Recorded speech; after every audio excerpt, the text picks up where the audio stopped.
je travaillais dans la finance, les périodes de deal étaient intenses, surtout les jours précédant les comités de crédit.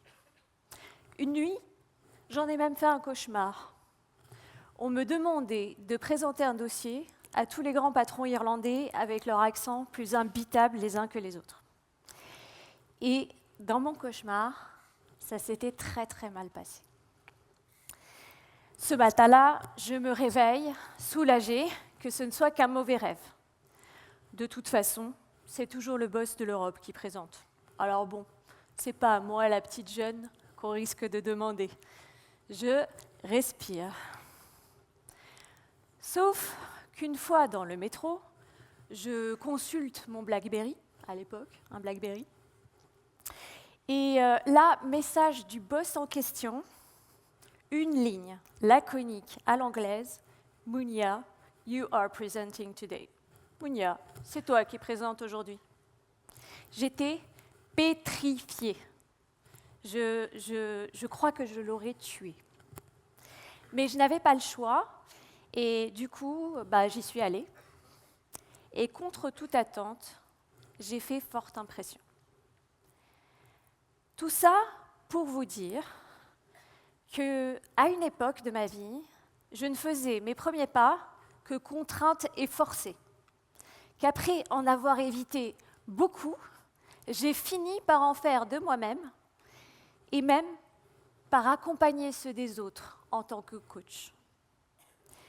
Aujourd'hui, je veux vous parler de l'importance de faire des premiers pas tout au long de sa vie et pas seulement quand on y est poussé.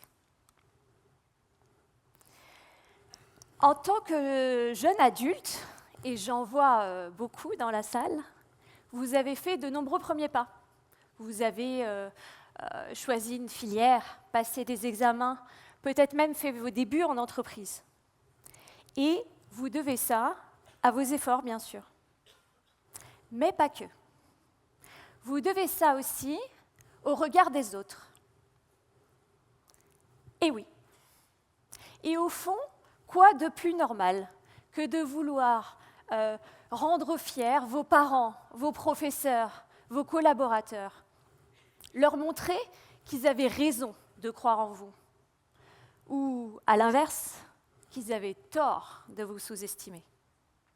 Et c'est ça qui vous a fait avancer, malgré la difficulté, le doute et la peur. Et puis, il faut dire, la route était bien balisée, les étapes claires. Tu feras une grande école, ma fille, comme moi. C'est ce que m'a dit mon père.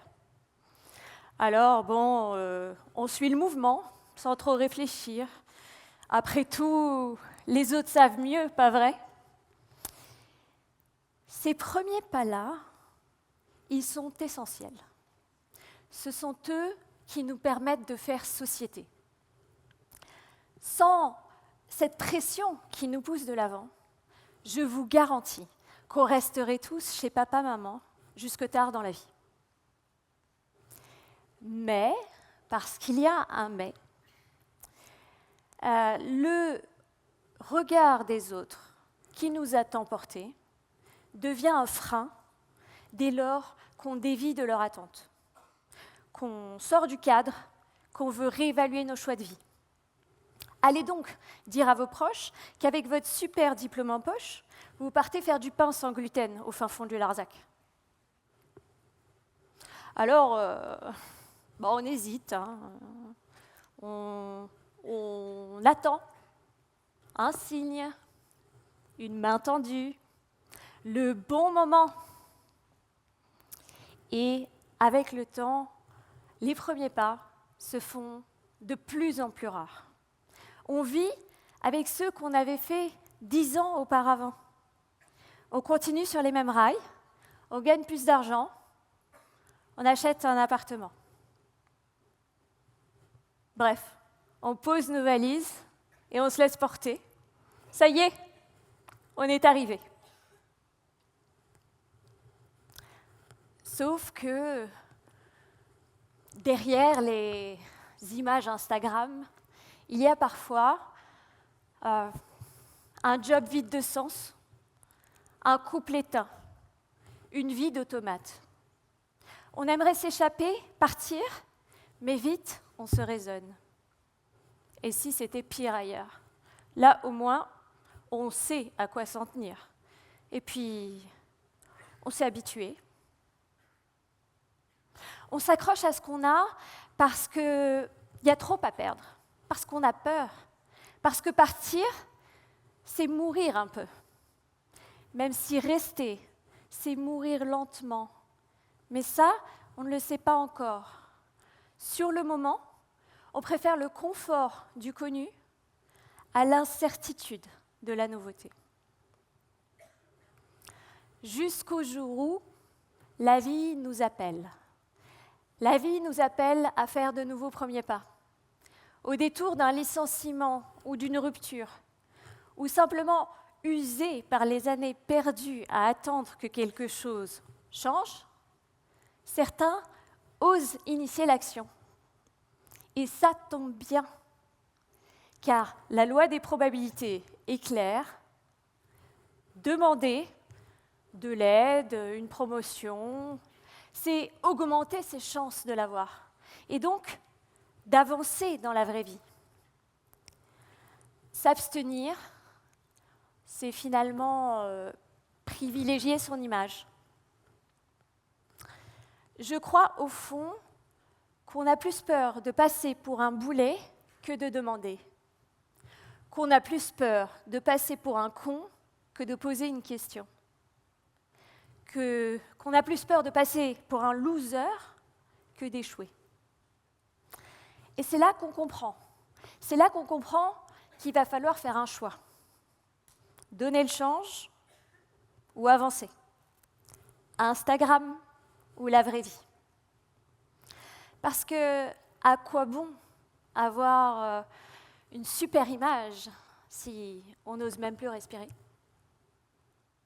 À quoi bon avoir des rêves plein la tête si on les regarde s'éloigner sans bouger?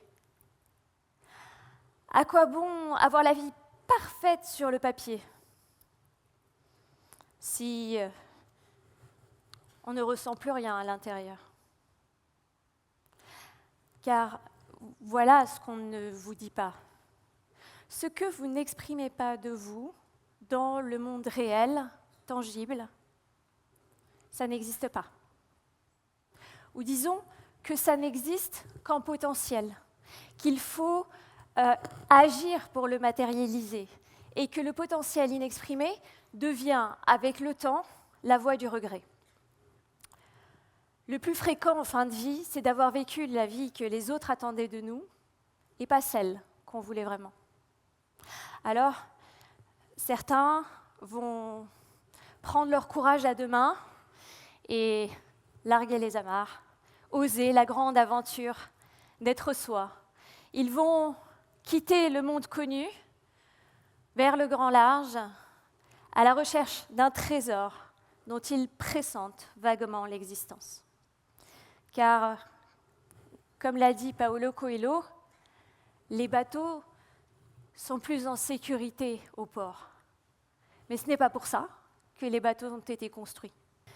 Partir a le goût de la liberté, la saveur d'une renaissance. On se sent vivre. Reste qu'au milieu de l'océan, le risque de se perdre est réel. Il n'y a pas de repère. Mais c'est pour ça que nos aventuriers osent sans trop se soucier du regard des autres. Et ô surprise, ils découvrent qu'agir diminue la peur, que compter sur soi plutôt que sur les autres renforce la confiance. Ces aventuriers, je les connais, j'en accompagne. Je les appelle les entrepreneurs de leur vie. C'est l'homme qui quitte un CDI pour se mettre à son compte. C'est la femme qui veut briser un plafond de verre. C'est l'entrepreneur qui cherche sa voie vers un marché. Et pour créer leur propre carte du monde, ils vont devoir se frotter au réel, tester des choses, oser encore et encore.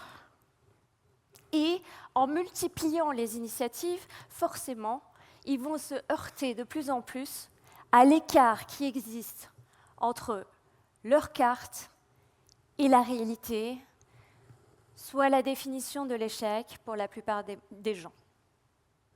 Là où ils pensaient trouver une île, il n'y a qu'un tas de rocs inhospitaliers. Alors, la solitude, le doute, l'échec répété les poussent dans leur retranchement. Et la tempête a parfois raison des meilleurs, qui décident de rebrousser chemin. D'autres tiennent le cap à peine plus longtemps et se retrouvent un matin au milieu d'une mer plus calme.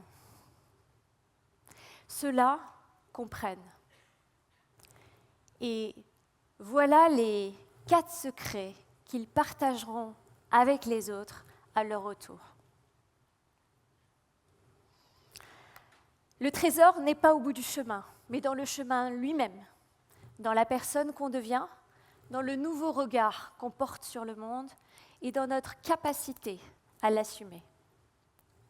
Vivre, ce n'est pas coller un plan, c'est faire des expériences. Et une expérience, on ne sait jamais à l'avance si ça va marcher. Voyez un enfant qui fait ses premiers pas. Il ne cherche ni à réussir, ni à éviter la chute.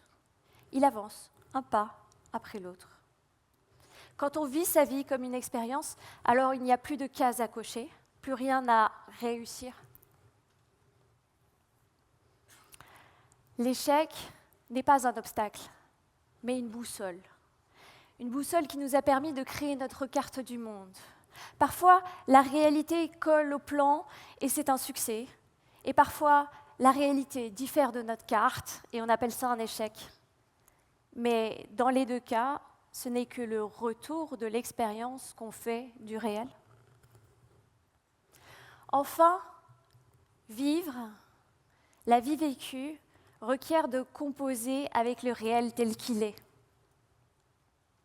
Se réfugier dans le mental et le réel tel qu'on aimerait qu'il soit, c'est se couper des possibilités qui s'offrent à nous, ici, maintenant. Parce qu'à la fin, on n'est riche que de ce qu'on a vécu, pas de ce qu'on aurait aimé vivre.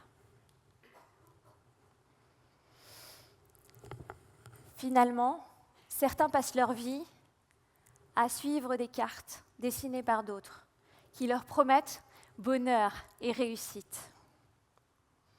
Mais ils s'étonnent de ne rien trouver.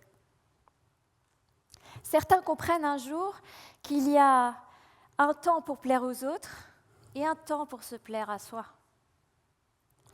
Ceux-là osent, larguent les amarres et font un premier pas dans le monde inconnu, puis un autre, et encore un, jusqu'à trouver que le trésor, c'est cette carte qu'ils ont dessinée pas à pas. Dans un monde complexe, changeant et incertain, les anciennes cartes ne servent plus à rien. Alors, soyez entrepreneur de votre vie. Osez. Et comme un enfant qui apprend à marcher, tombez, relevez-vous, tombez encore, relevez-vous encore, et surtout, profitez de l'expérience. Où que vous soyez dans votre vie, demandez-vous quel premier pas oseriez-vous faire si vous n'aviez pas peur. Merci.